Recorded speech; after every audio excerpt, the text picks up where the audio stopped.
In this module, we'd like to talk about how it is that, from a biobehavioral perspective, the team is able to build a sense of synergy and to effectively communicate across disciplines. And Tom, you have experience with this. We've run a pain program together. What's your sense about the difference between the communication that takes place in a biobehavioral model versus the more traditional biopharmacologic model? It's a good question. Biopharmacologic team discussions typically focus on things like the biologic diagnosis and what kinds of medications or interventions might be most helpful, and secondarily relegate things like, well, some physical therapy is needed, and oh, maybe we need to involve psychology, but certainly don't center on those concepts. The biobehavioral discussion starts with where the patient may not be making progress and also where the patient is making excellent progress, and capitalizes on the areas of progress and identifies obstacles to other areas or challenges to other areas from a truly multi-voice perspective, the physical therapist, the psychologist, and the physician. So that's how I would differentiate the two. And this is a process, Elizabeth, that you're familiar with as well. From the physical therapy perspective, are there kinds of discussions or ways of communicating that you've found historically more effective? Sure. So there's often, the first inclination that I get is often the referral. And what that referral diagnosis that comes over is helpful to give me an inkling of where the patient and the physician are coming from. And if that says L4, L5, right radiculopathy, then I'm definitely thinking that it's more biomedical, biopharmacological sort of referral versus chronic lower back pain with depression and anxiety. Then I know that they've already assessed these things, that they realize that that has a big part to play in the patient's pain experience.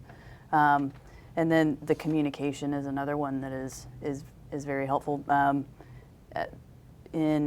imagine that the physicians from that first example look a lot at my range of motion and my strength, and whereas in the second, there's a larger emphasis on how the patient is doing as a whole, looking at an assessment section, and looking more about how the patient is functioning, and less reliance on pain ratings themselves. We've talked amongst ourselves, Gisela, a little bit about this process as being sort of an empirical one that moves along, excuse me, as the process of treating a patient progresses. There's a sort of a hypothesis testing component of this, like an iterative process of refining and redefining the patient's needs. Can you speak about that a little bit? In your mention, I think that what you mean is in relation in the team, right? Yes.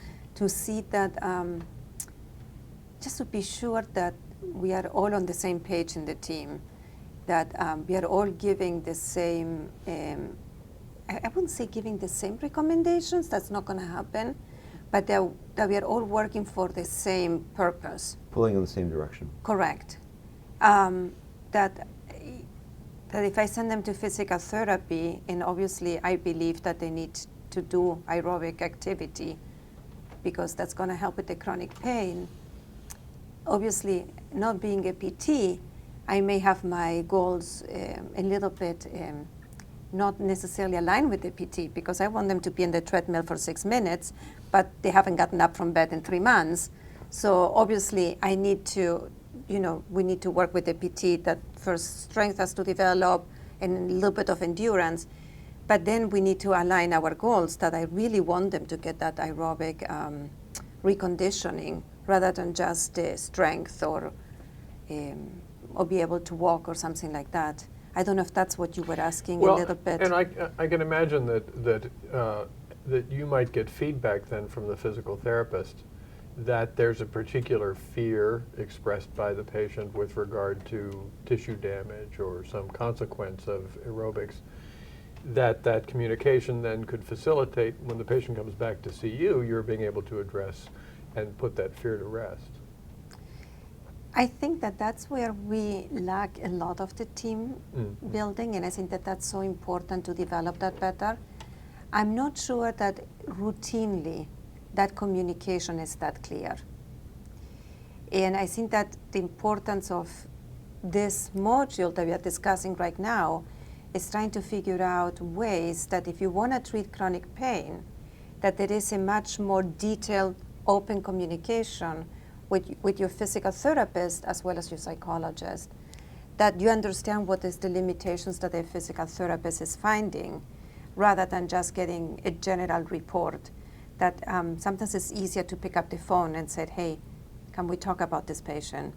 Because sometimes a note, and mainly when you are filling blanks in a computerized medical record, that information may not be there. Yeah, we were talking just a second ago, there's a huge difference between multiple consultations and even people who read the consultations carefully and an actual interaction.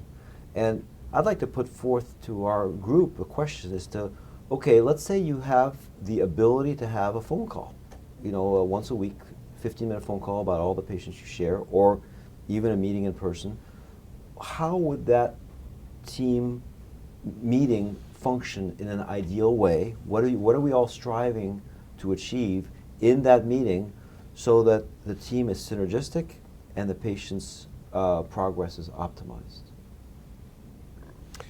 I guess I would argue that the goal is to, we all have our own perspectives on the patient's function and the patient's complaints and the obstacles that interfere with making progress. And I think a large part of it is to share our perspectives to reach a common understanding of the patient that incorporates all the levels that we're discussing. And frankly, I think one of the problems that gets in the way is the assumption by busy practitioners that this is going to take more time than they have, without a clear understanding that often by communicating in this fashion, you make the process of treatment more efficient and ultimately get more treatment bang for the buck, if you will. I think that's a really important point you're making, and I can recall many times when, having spoken even for a minute to the physical therapist or to the psychologist before going into the patient room or the previous week, so it was still fresh in my recall, I was able to go into the patient's room and save a ton of time by starting out by saying, well, I spoke to your psychologist, they feel this and this are issues. How do you respond to that? Is this something that's reasonable to you? It starts the conversation very quickly, it's very focused, as opposed to coming in with sort of a unknown, I'm walking into the room, I don't really know what I'm going to encounter. It focuses my visit, and I would say saves an enormous amount of time. Yeah, I think that's some of one of the lessons that we've learned in our chronic pain treatment in the past, that visit times are are reduced by virtue of the work that we're doing with the patients being so much more focused. Elizabeth, from your perspective, is there anything a physical therapist ideally would want to see in a phone or in-person meeting of this nature? I think you guys have nailed a lot of it, and you know, elucidating your thought process on what is limiting the patient the most is really helpful. It may be that the physical therapist hasn't actually thought about that or didn't pick up on that, because you guys are the experts at picking up on that, and it helps us realize our own assumptions and biases at coming at a patient in a certain way. So I think that you guys have really hit all the major points on what a physical therapist would need to know. Did you want to add anything from a pediatrics perspective? We haven't talked much about pediatrics, but there's maybe a special challenge. I don't know that in this case. I think it's a little bit the same. I mean, you obviously have the factor of the parents and the question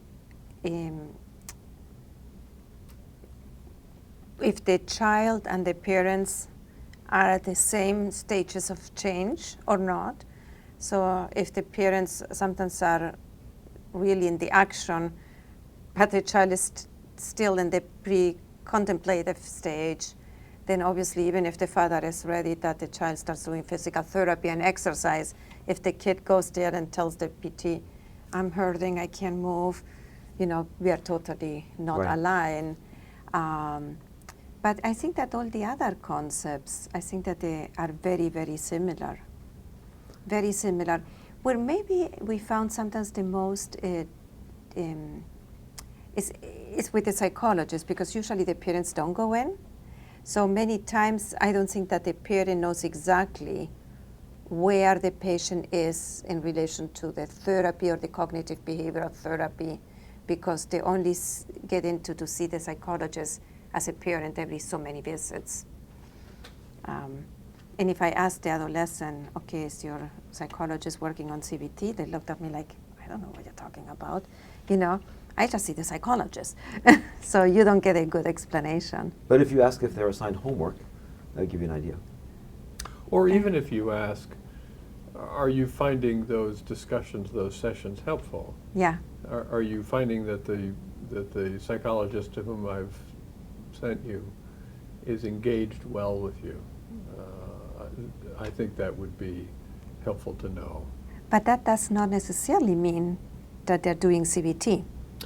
No, and I don't know that that's going to be the province that the kid's going to really understand. Right. Yeah, I Right. think it's much more going to emphasize, are you finding this helpful? Are you Or not. finding that you're making Yeah. progress? Are you talking about things that are of importance to you?